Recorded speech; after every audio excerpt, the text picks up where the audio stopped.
Well, welcome to all, and good morning to those in the East Coast of the United States. Good evening to those in Taiwan and points west. Our session today is on Taiwan, Hong Kong, and U.S. interest. My name's Chip Gregson. I'm a senior fellow here at the Center for the National Interest. Our timing is fortuitous, coming on the heels of Secretary Azar's visit to Taipei and his meeting with President Tsai. Taiwan's success in managing the virus, one of the lowest infection rates in the world and only 7 deaths, provide good reason for a health secretary visit. Asia's a busy place lately. Hong Kong was promised autonomy until 2047 upon handover to China from Great Britain on 30 June 1997. On 30 June 2020, that autonomy effectively ended with the PRC's imposition of a law of the People's Republic of China on safeguarding national security in the Hong Kong Special Administrative Region. It has been called an attack on the autonomy of the city and the freedoms of its people. This comes in the wake of a unilateral claim of, quote, undisputed historical sovereignty over the entire South China Sea, unquote, the destruction of marine resources to build 3,000 plus acres of new territory on top of semi-submerged features, and a broken promise to avoid militarization of those features. Chinese power projection in the South and East China Seas puts pressure daily on all the littoral countries. These fait accompli moves or gray zone conflict actions degrade the security environment and alarm our allies and friends. Even our Congress has been busy. We've passed 6 laws aimed at better supporting Taiwan beginning in 2017. Today, we will focus on recent events in Hong Kong and their impact on Taiwan. We are joined by panel members with considerable experience as policy practitioners in Asia. I've asked them to speak for 7 to 10 minutes each to allow for robust audience participation. The first speaker will be Ambassador Steve Young. You likely noted in his bio in the invitation that he served as Consul General in Hong Kong and later as Director of the American Institute in Taiwan. Unmentioned is that he grew up in Taiwan as the son of a US Army officer. Next, we will hear from Bill Stanton, a 34-year State Department veteran with extensive Asia experience, including also serving as the director of the American Institute of Taiwan in Taiwan. Bill still lives in Taiwan and is currently vice president of Yangming University. His most recent achievement there is the creation of a DoD-funded flagship Chinese language program with the first students arriving in February. Danny Davis, a distinguished Army officer, now retired, serves as a senior fellow and military expert at Defense Priorities. He completes our triad of speakers. He will provide some perspective on the hard power components of this situation and our deterrence posture. If you're on the usual Zoom screen, you will notice if you move your cursor a little bit that a icon appears on the bottom that says Q&A. You'll be able to use that icon to submit questions at any time you want. They'll be queued up and we will get to the questions as soon as the speakers have had their initial say. Thank you very much. And Steve, over to you in New Hampshire. Thank you very much, Chip. It's a pleasure to be here remotely and not physically.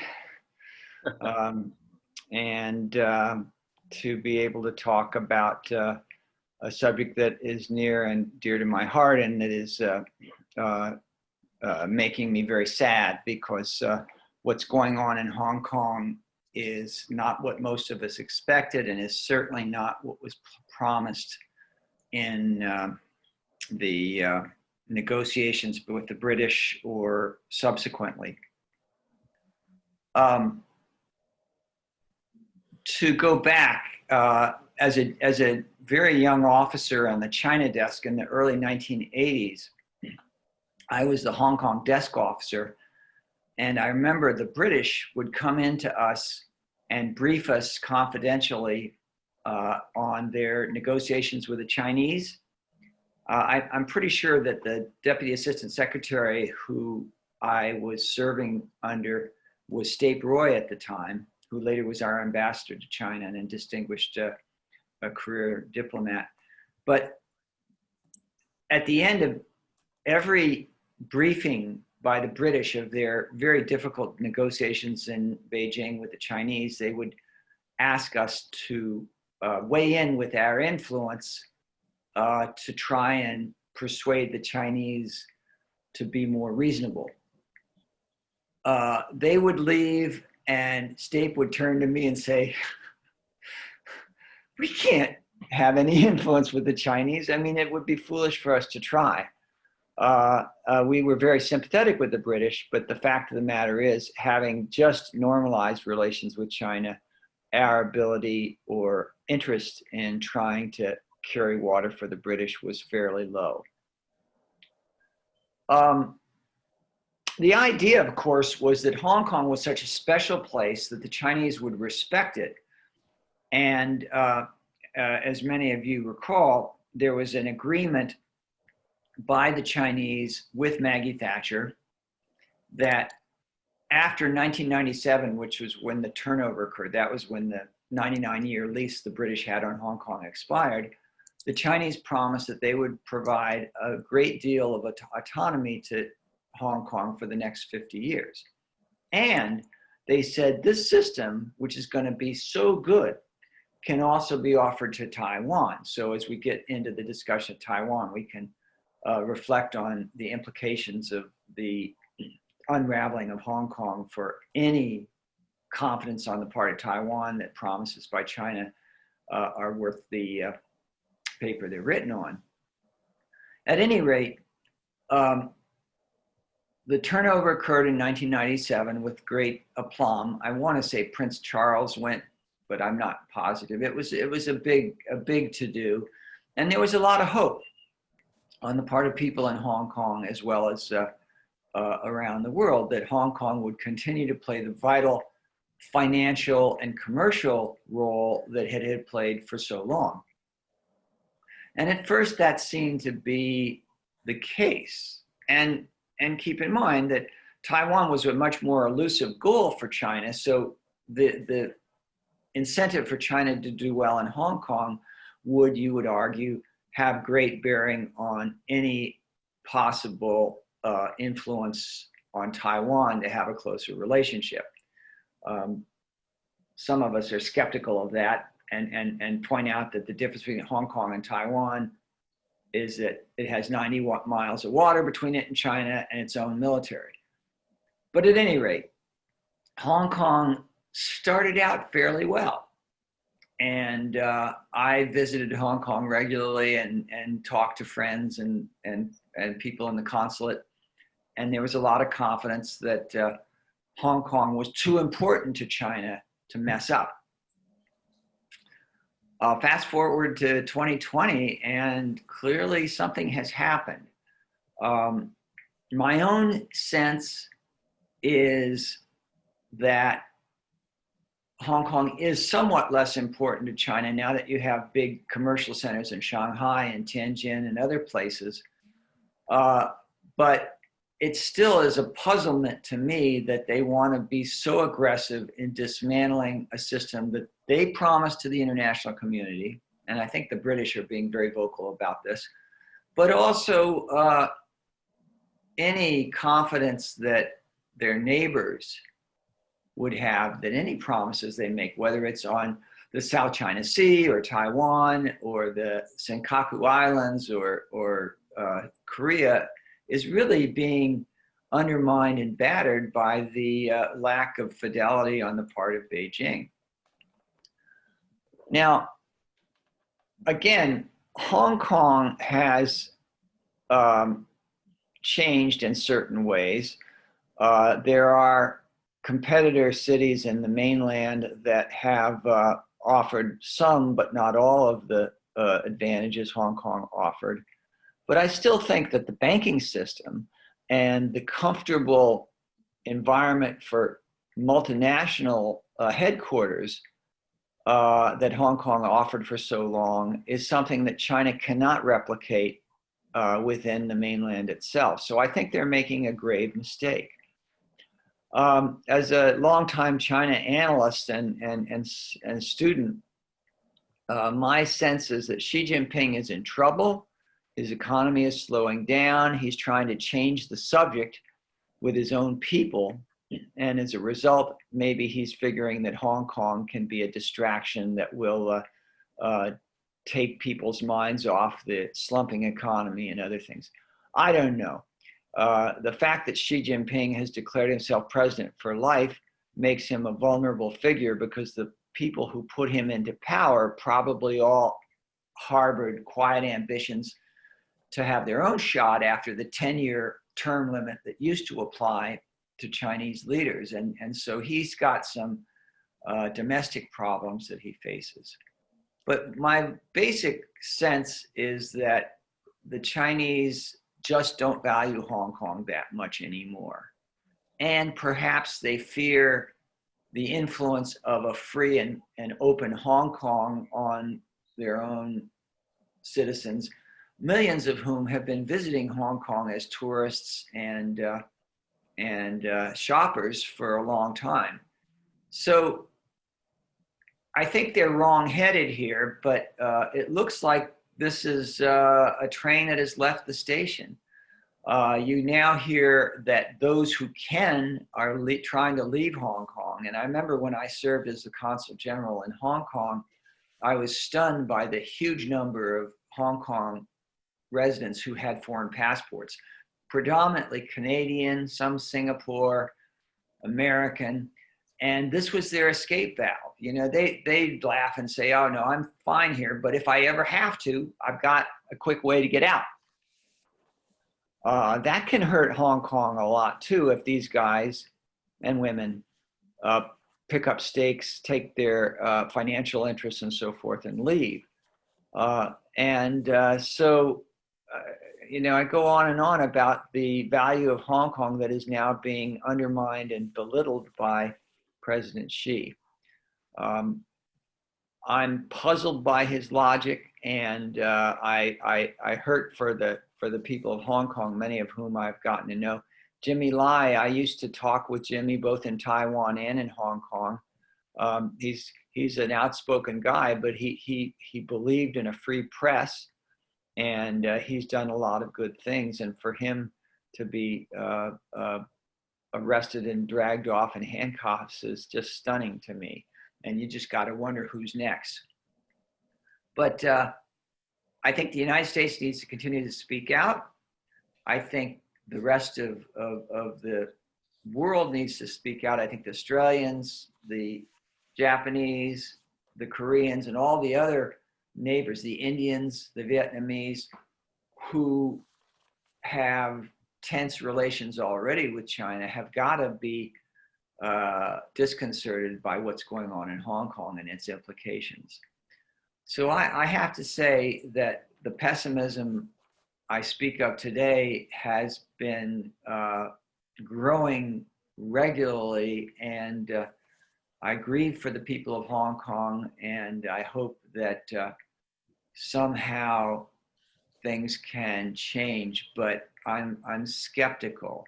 And the last thing I would say, because I know Bill's going to follow on with discussion of Taiwan, is the message is very clear to the 23 or 24 million people of Hong Kong, of Taiwan. You can't trust anything the Chinese say, you know. And I think the politics of Taiwan are reflecting that in terms of the popularity of the Pan-Greens and of President Tsai. Thanks for the opportunity to be here, and I look forward to the discussion. Thank you, Steve. And I'm glad you mentioned Jimmy Lai. One of his businesses, Next Digital, is said to be moving to Taiwan as we speak, while Jimmy's in jail. So Jimmy has a house in Taiwan. And, you know, Jimmy owns a newspaper in Taiwan as well. So he's very connected to both places. All he's got to do now is get out of jail. So, Bill, how do we fix this? Let me start with a couple of anecdotes too. One was when I was about 1985, I think, and I was going through language training in Washington before going out to Taiwan. And I remember David Shear, who later was our U.S. ambassador to Vietnam. He came in to give our class a talk about plans. It must have been later, I guess. I don't know. Plans for Hong Kong and the deal that was going to be worked out between the mainland, between China and the Brits. And yeah, I may have the timing all wrong, but I remember being really skeptical of the argument he was making that this was all going to work out, you know, like strawberry shortcake. It was going to be a delicious meal for everyone. And I told him so. And he was rather exasperated by some of my questions about why I thought this was, you know, depended an awful lot simply on Chinese say-so. And finally he said, well, look, let's face it. If the Chinese ever just decide to shut off the water and that goes to Hong Kong and shut off the vegetables that go into the city, Hong Kong couldn't continue to exist. So in the end, it was sort of he relied on the most fundamental sort of pragmatic argument about why they had to go ahead and do this, whether they wanted to or not. The second thing is I'll mention Jimmy Lai. I knew when I was serving at AIT, and I was invited several times to his home on Yangmingshan to have dinner with him, and got to know him. And as a result of that, he called me up one night and he said, you know, Bill, I was going to buy Zhongguo Shibao, the Chinese Times. But suddenly, out of nowhere, this guy's come along with a price that's unbelievable. He's gotten the money clearly from China, and he's going to buy the newspaper, and there's nothing I can do about it. Could you have a word with the Communications Commission, which was supposedly regulated that? And I said, what's my argument? He said, just to have a different point of view, because this is going to be totally pro-Chinese. So because I liked Jimmy, even though I thought it was a futile effort, and I figured, well, at least I could claim that I was working in the US interest because I was looking for more diverse public opinions, I called up, got a woman out of dinner, who quickly told me when I presented my argument to her, she said, this has already been decided, nothing can be done. And of course, the rest is history. The man known as the Cracker King, Tsai Ing-wen, who's made billions of dollars in China, and at one point was accused of receiving a 2.8 billion NT, new Taiwanese dollars, a state grant from the PRC. He took over, and it's been a mouthpiece for China ever since. So my point is that in a way, what's happened to him now and what was going on then are all of a piece. And that China, you know, maybe does have a 100-year plan, but it also has 20-year plans and 30-year plans. And it was already thinking about what they were going to do in Taiwan. To follow up on the final comment, I think the most significant consequence so far in Taiwan for what's happened in Hong Kong is, as Steve said, it's the death of the one country, two systems argument, and also the death of the so-called 92 consensus by which everybody agreed there's one China, but we have different interpretations of what it is. And really they're of the same piece. And the two most distinct occurrences that proved that it was dead was the overwhelming victory last January for Tsai Ing-wen in the election. And clearly the trouble that was already brewing, the demonstrations taking place in Hong Kong had a big role in that. The second thing was not only that she defeated Han Kuo-yu, but later he was recalled as the mayor of Kaohsiung. And of course, he was a key proponent of let's have better relations with China. The third thing is, I think it basically has killed the Kuomintang, the KMT, as a major political party. For a long time, they couldn't attract young people, but now they're ideologically depleted because their argument always depended on one country, two systems. And there have been recently some comments by former President Ma Ying-jeou to the effect that this is really sad. We really need to revive the 92 consensus, but it just doesn't carry any weight. Let me talk a little bit about the youth, both in Hong Kong and Taiwan, have always supported one another. This was clear when Hong Kong supported Taiwan's Sunflower Movement in March and April of 2014, and then also when Taiwan supported the Umbrella Movement in Hong Kong in September to December of 2014. I have to say, though, that, and also tens of thousands of Taiwan citizens turned out in support of the Hong Kong pro-democracy movement on September 29th, 2019. But when you look at what the governments are doing, first I'll mention Taiwan, then others, they're not doing nearly enough. For example, Taiwan still hasn't created an asylum process, doesn't have an asylum law. There are people seeking residence permits, but that's gone on consistently in any case. This year it went up about 30%. In 2019, I'm sorry, I don't have the figures for 2020, but that was still about 7,000 people receiving residence permits. But to get a residence permit, the only way you can get it is if you have about $200,000 US that you can invest in Taiwan.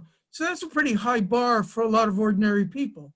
The other way you can come is as a student, but if you don't have other kinds of ties, basically you're paying for tuition, and once you're done with school, you have to leave. So I think Joseph Wu and Tsai Ing-wen, both whom I like and respect, Joseph Wu is the foreign minister, have said, no, our existing legislation is enough.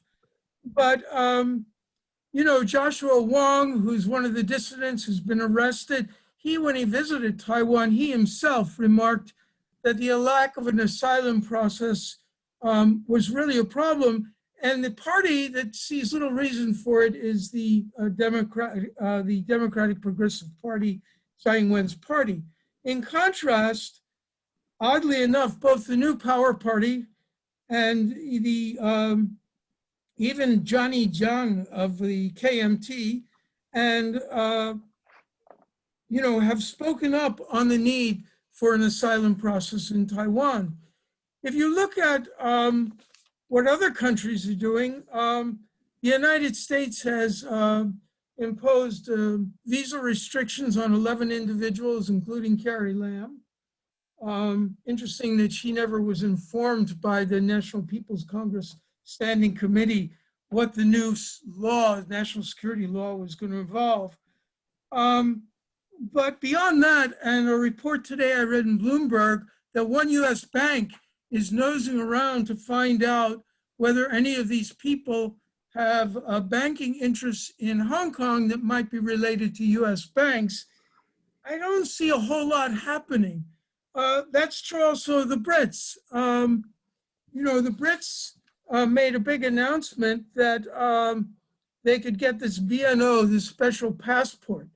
That special passport, however, doesn't carry citizenship rights with it. And it also turns out that about 34% of the people who have been arrested in Hong Kong do not have access, were born before that law went into effect. So they can't get that particular passport. So you have countries like New Zealand and Germany and others saying, well, we're not going to extradite anyone to Hong Kong, but it strikes me that that's a given, but it's not enough. We're going to restrict high-tech exports, well, okay. But I would like to see something more being done, certainly to put more pressure on the Chinese for what they have done. But it's hard to come up with concrete ideas of what that is. But Pompeo announced that Hong Kong was critical now because it was going to be a real test of the policy announced by Pompeo on our new China policy. And he said, it may be our last chance. If we wind up doing nothing, then the air is going to go out of this new policy. So another problem we have is the AmCham. The recent survey, 15% of AmCham members in Hong Kong are from the United States. But when they did a recent survey about a month ago, 80% of those asked said they were concerned. 74% asked about concrete plans in response to the law, said they were going to wait and see. And 70% of responding members had no plan whatsoever. So you see that the people who are most embedded in Hong Kong are just going to ride it out for now. Many of those Americans, I guess, are making enough money that they're unwilling to sacrifice that. So I don't get a sense that there's a lot really moving forward here. I would note one last thing. If you talk to people privately here, Taiwanese, they don't particularly like people from Hong Kong. And when I've talked to people from Hong Kong, they don't respect Taiwan. They sort of think of them as country bumpkins.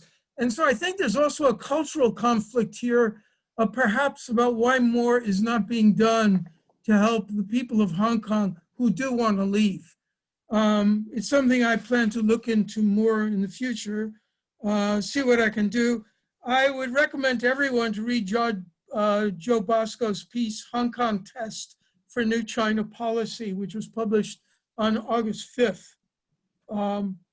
in which he claims we really need to do more about this. I'm sorry if I've gone over time. Thank you. No, thanks very much, Bill. And Danny, how about perspective from the hard power and national security and deterrence framework? Yeah, thanks, General. You know, whenever you're going to take any kind of action, whenever you're going to do any sort of policies, especially that has to do with international, the actions have to result in an improvement in the situation for the United States, and that can take any number of types of benefit, whether it's a physical benefit, a financial benefit, or even psychological benefit. It's got to be commensurate, though, with what the risk is. And I think anytime we're talking about something with Taiwan and the United States and China, especially in terms of the military aspects there, we need to really take a good, cold, sober look at what's at stake and what could be at stake, and so that we can make an assessment of, is a given policy something that would benefit the United States, or is the risk reward, the risk benefit ratio not in our favor? Now, many people are say, hey, we should give security assurances to Taiwan. In fact, as General mentioned at the top of this show right here, there has been a number of legislation passed since 2017. Some people are actually wanting to go a little bit further than that and say, hey, we should give explicit defense securities to Taiwan. We should get rid of the strategic ambiguity, and we should go overtly and say, this is what we should do. And if China attacks Taiwan, the United States will intervene. Now, before we do that, we need to say, what is the potential fallout of that? Now, when you look at just the basic analysis and comparison of the People's Liberation Army and the United States military, I think in any measure you want to look, the balance falls in the favor of the United States. We have a more powerful blue water Navy. We have both surface and subsurface.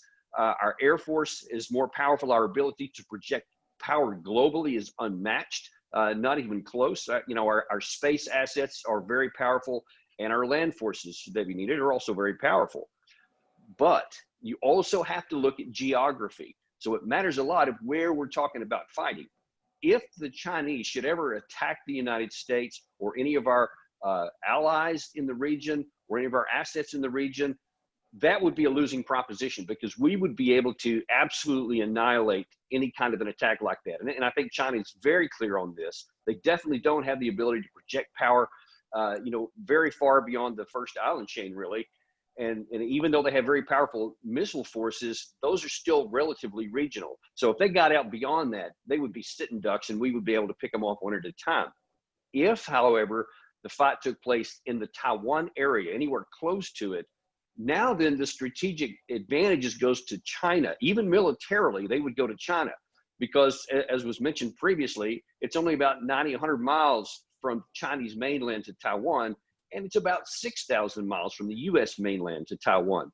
So our lines of communication and resupply, et cetera, would all have to go over enormous distances to fight there, where it's in China's, maybe not their backyard, maybe their front yard is how they might look at it.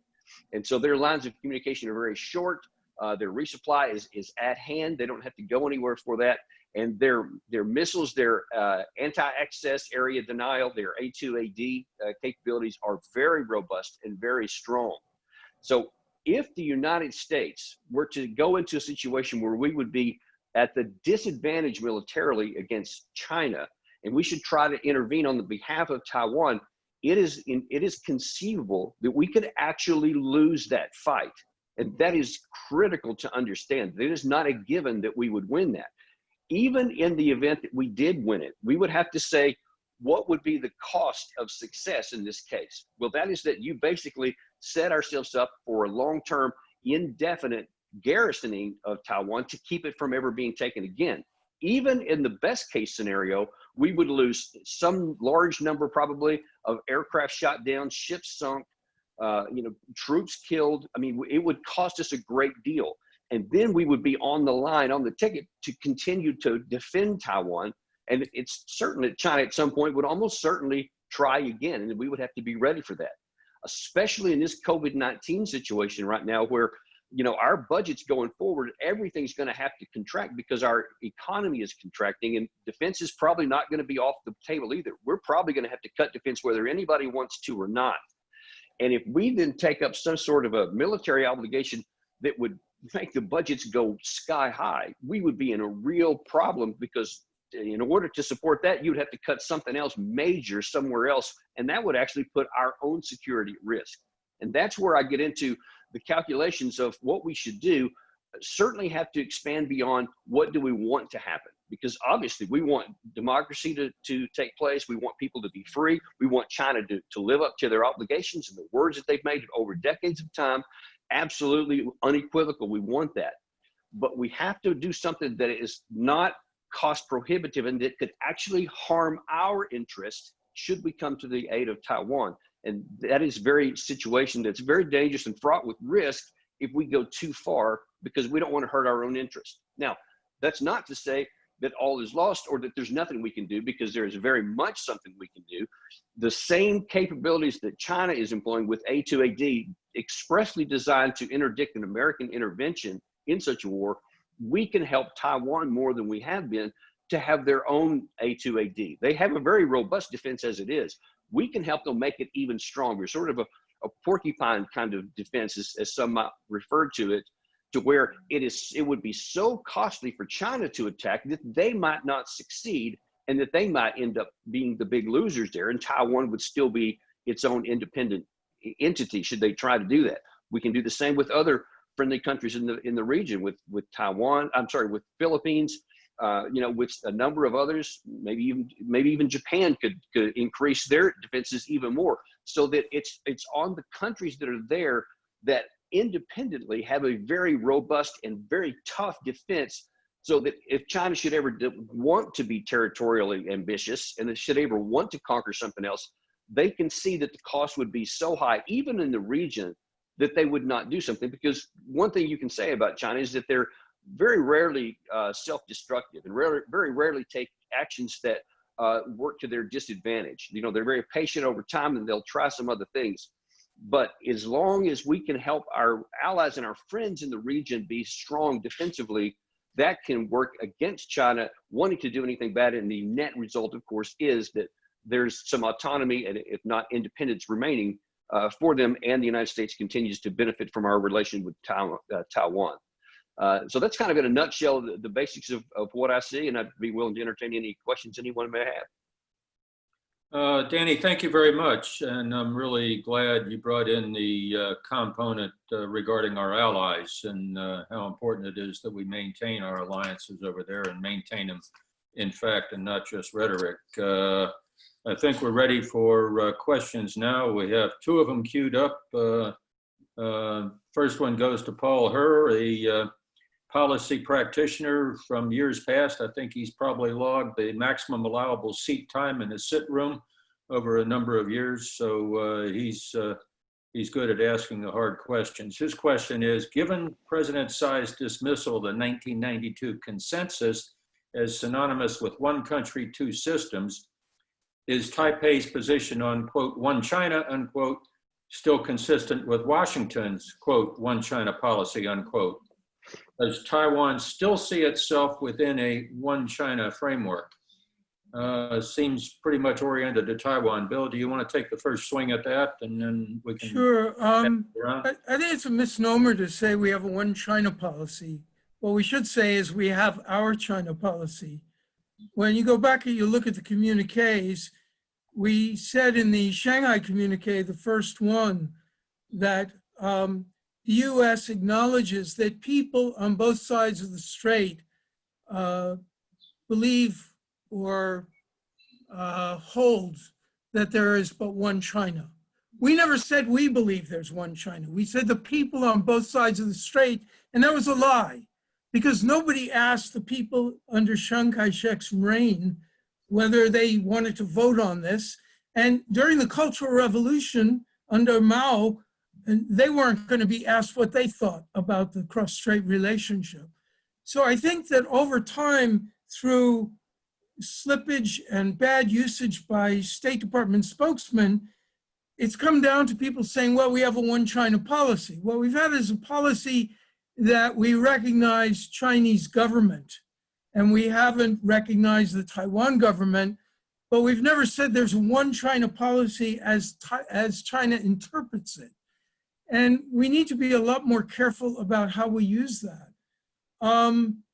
I think the US is moving in the right direction and is moving away from that kind of policy. A lot of the implications of the one China policy are self-imposed restrictions that State Department lawyers and White House lawyers imposed back in 1971, 72, about what would we have to do to make it look like we had no official relationship with Taiwan. This led to all kinds of silly things, which over time, a lot of them passed away. In 2002, Congress passed a law that said in the future, we don't need to send only retired military officers and retired State Department officers, which we weren't doing anyway. We were just filling out a piece of paper saying we're retired. They could now be active duty people. There are other things that other people, you may have heard recently that General Stilwell, Assistant Secretary of State, met in the State Department with a representative from Taiwan. So I think gradually a lot of these self-imposed restrictions are eroding. The fact that Secretary of Health Azar is currently visiting, maybe he's left now, is visiting Taiwan is another example of a lot of the self-imposed rules are falling away. So what China thinks of is a one China principle that we have called sometimes a one China policy is going to be devolved into their one China policy and our China policy. They're two separate things. Steve, you've been both places. Do you want to add to that, or? Well, my sense of the people of Taiwan is that they consider themselves to be independent, de facto independent, and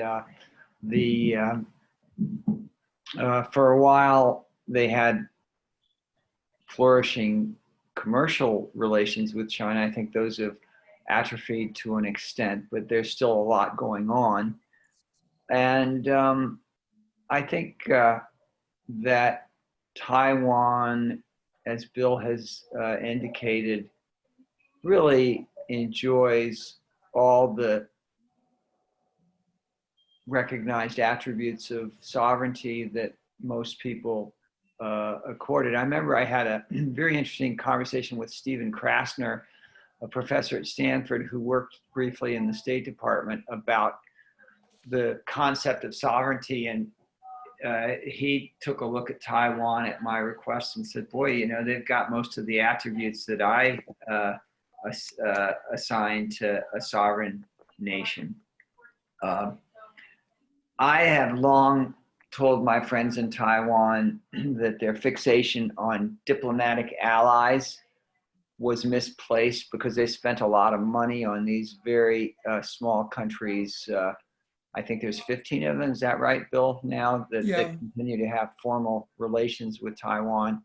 And I said, look, your real partners here are Japan, the United States, Australia, the EU, Great Britain. Those are the pillars of your legitimacy, both economically and politically. Of course, I'm one of those people who thought China would either liberalize into a different creature under Deng's reforms, or that either top down or bottom up, it would open up in ways that obviously have not occurred.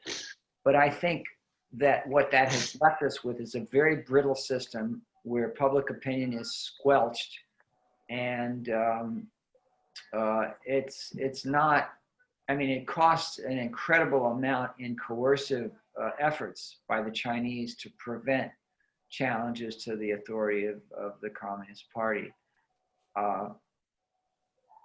I've been holding my breath a long time to see some change there. 1989 was a tease, but I remember there is a professor at Harvard that I talked to, and I forget his name, who had the theory that as economies grow to a certain level, the pressure for a more open political system becomes unsuppressible,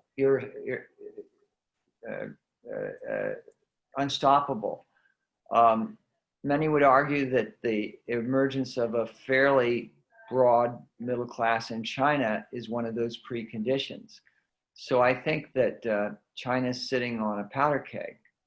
And I think it's further exacerbated by Xi Jinping's announcement that he wants to be president for life, because not only does he face pressure economically and politically from the masses, but those people who put him in power 8 years ago never thought that they wouldn't get a chance after the 10-year term limits that used to exist in China to have a shot at the top job. And so I think Xi Jinping should watch his back, because since he's claiming that he will not leave until he dies, he's offering a choice to his opponents that he may not like. Thank you. And a question we can hang out there and talk to later is the sort of autocrat factor with Xi. He absolutely can, there's a theory that he absolutely cannot compromise on anything because of the precariousness of his position as the head of his faction, if we can use that term. So the idea that we got to, that affects what we want to do with our policy, and that's a subject we're not going to solve in the next 15 minutes. Coming around to defense, prolific author and resident of National Defense University Institute for National Strategic Studies and retired Marine T.X. Hammis has a very interesting question. And this one's going to go to you, Danny.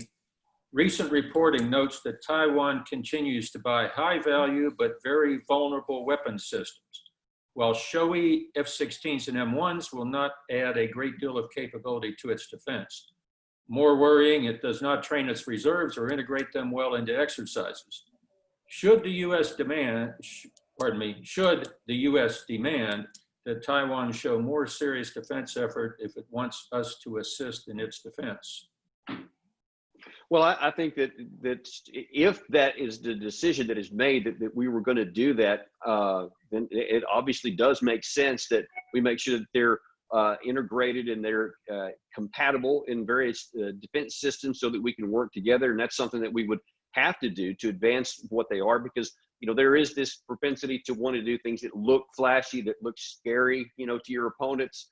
But if they're not integrated, and if they're not the type of weapons that are going to help you out, then you just have to make some changes, because having a lot of, really powerful main battle tanks on the island may help against, a beach landing, but they're not going to do anything against missile defense or air attacks or attacks from the sea. So you have to make sure that the majority of your weapon systems are oriented to what the opponent's strengths are, so that you can negate their strengths and exploit any weaknesses that may happen. So, the whole asymmetrical thing, use your strengths against their weaknesses. So that there needs to be a lot more of that. But, that, as I said earlier, I'm a proponent of helping Taiwan to have an integrated national defense system that can actually stand on its own. I think that would be a better use of our time and our resources to help them get to the point to where they can actually defend themselves. And China, as big as they are, still can't conquer the island because of the defenses they would have. Thank you. Follow-on comment, and I'm going to ask for either Steve or Bill to comment on this. The previous Taiwan arms sales process used to be its own unique animal, which defied any definition. Number one, that started changing in 2017 with the 2018 National Defense Authorization Act, which normalized the process of arms sales, so we didn't get this too big to swallow thing. And in my opinion, in the past, this led to the trophy hunts. The things that Tom Hammes alluded to. What I'd like to hear from Bill and Steve is how the change in the arms sales process may help us to both modernize and strengthen the defense of Taiwan without having the issues of having to chase a trophy. Well, let me say, first of all, that we've been pretty flexible, because we used to have this idea that the quantity and quality would diminish over time, and we've put that aside. I do agree with the comment that sometimes Taiwan buys the wrong things, and in fact, as I understand, and of course, Danny, you probably have a good perspective on this, but I used to have a lot of dealings with the Taiwan military. My dad had great contacts when he was a military advisor there, and I used to see them much later when some of them were defense minister or other high-ranking officials.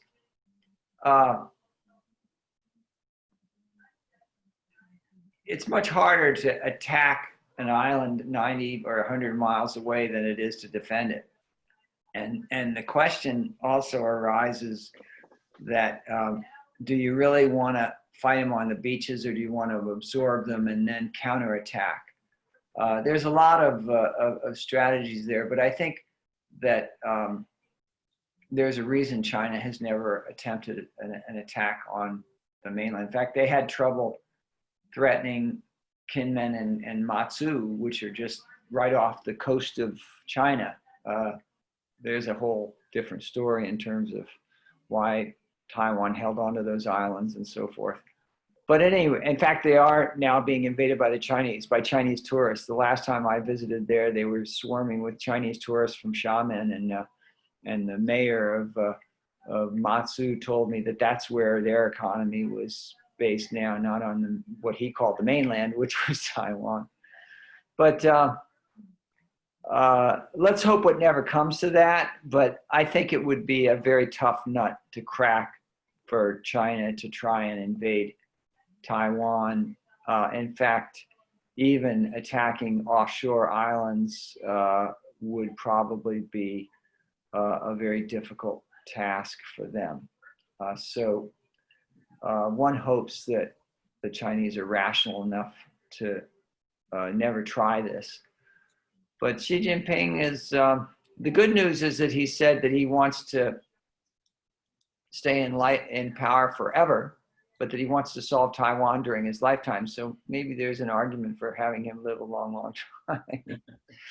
I just think Taiwan is not nearly as vulnerable militarily as some people think.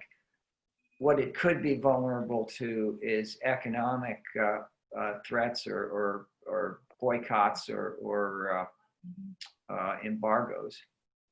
All right.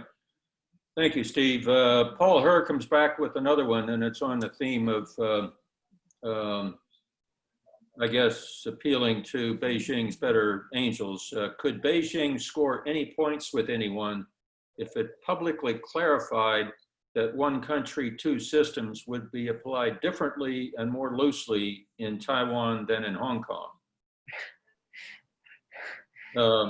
Hong Kong's such a mess that that's a hollow promise. Okay.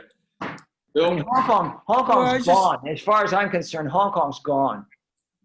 I just don't think that that concept has any credibility, certainly not with the people of Taiwan. I mean, there have been polls done here, and you know, people think of it as a joke because they look at Hong Kong. You know, they look at other areas that, you know, China early on occupied, Tibet, Xinjiang, where they've got maybe 1 million or more Uyghurs in Laogai, you know, labor camps. You know, it's just not a very convincing idea that they're going to have two systems. It's the nature of the Communist Party to control everything. They're not going to give it up, and they're not going to convince anybody that they're going to be more flexible. I just don't, it doesn't have any salience, that argument here in Taiwan, I don't think whatsoever. And, you know, there might have been people in Washington who used to believe that, but with what's happened in Hong Kong, that would be impossible now. Shifting the subject only slightly, China's been, in many people's minds, very successful with their gray zone strategy. They stay below the level of conflict. They do something fairly quickly.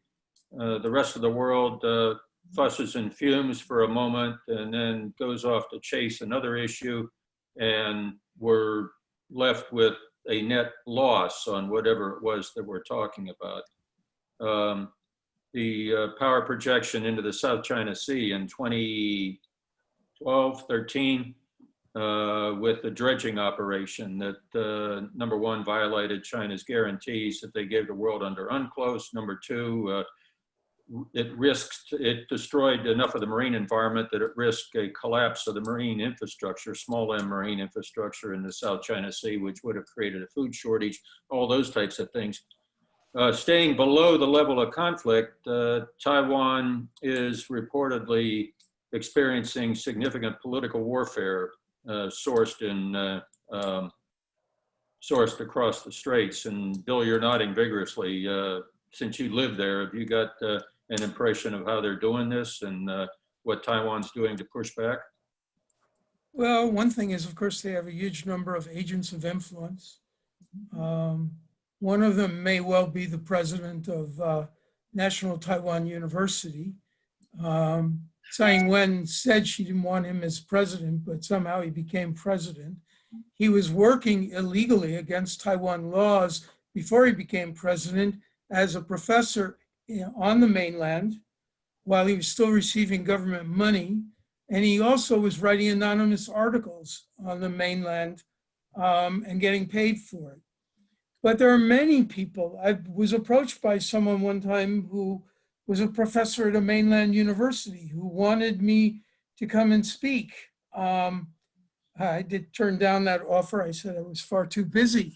But there are constant probes to find people who in effect will work for the Chinese Communist Party. So one is just simply, you know, buying people or entrapping people, getting them to work. I have many anecdotes I could tell you about former FSOs who were teaching on the mainland and were approached. The second thing is, of course, is they have constant hacking efforts into the social media here in Taiwan. They have huge influence on it. They have a huge number of people who will pile on if they see anything that is anti-China and criticize it. They also are stealing left and right technology.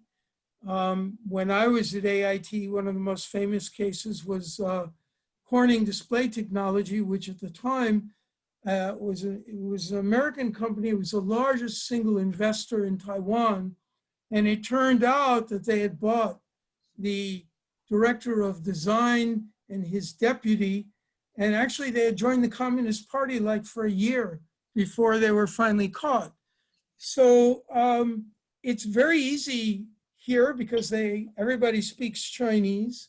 There are so many people going back and forth, even now, whether it's tourists or business people. But they have such sophisticated also technology to penetrate Taiwan. They still have TV channels and newspapers that push a PRC point of view. And so it's a very difficult problem. There's a former Marine, Kerry Kershanek, I always have a problem with his last name, but he's currently, he's just written a book on political warfare.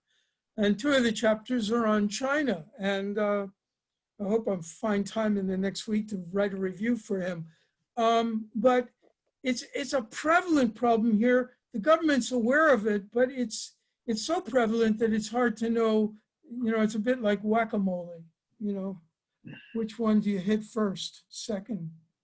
I've just been sent a really good question from a friend of all of ours, and this would be a great capstone question to wind it up, asking the 3 speakers to address this in the 3 minutes we have left, starting with Danny and reversing the order that we started with this morning.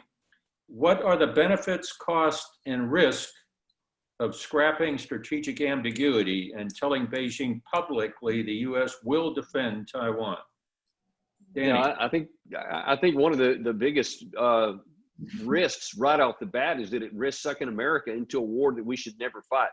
And as much as we like Taiwan, as much as we want to emphasize democracy all over the world and support anyone who's has a peaceful interest in the United States and in world peace, as they definitely do, we can't go so far as to actually harm our own interest, which is any war that we fight with China will harm our interest because we will have our military gouged. It will be hit. Even if we inflict a lot of pain on China, it will definitely work against our interest because it'll now then make our own national security put at greater risk because our capabilities will be degraded by it.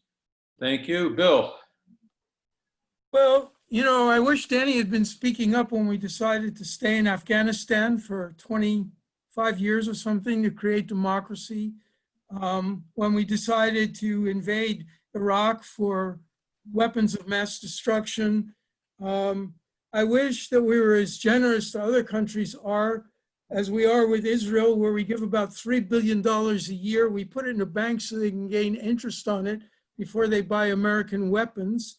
When you're talking about costs, we've taken on unbearably huge costs for many countries which have less, certainly in the Middle East, to promise us and are less important to us than a country that's a miracle of democracy, that's a major technological hub in our supply chain.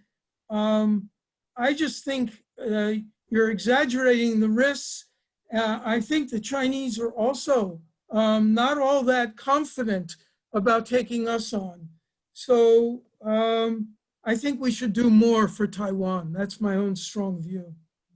Well, yeah, sometime you have to tell us how you really feel about this. Steve, you get the closing remarks.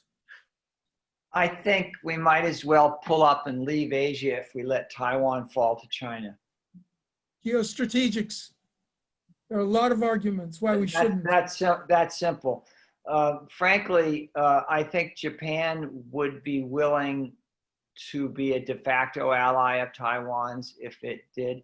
It's an interesting sub-point that Japan's very popular in Taiwan and not popular in most of the rest of Asia, but Japan's policies from 1895 to 1945 were really very beneficial. And even today, you can see infrastructure projects and so forth that Japan created, water, railroads, electricity that allowed Taiwan to have that jumping off later on economically to become such a powerful small country. But yeah, you know, the credibility of American promises throughout Asia and the world would be devastated if we sat by while China invaded Taiwan. Well, it's clear that we could go on and on with this, but I'd like to thank our three panelists for a frank and candid discussion, leavened with a little bit of humor. I'd like to thank the staff at the Center for the National Interest, Anya and Matt Reesner, who make the electronic magic work, and we did our best to challenge them in a rehearsal yesterday. And without further ado, I thank all of our listeners, and we are. Thank you, Chip. Thank you.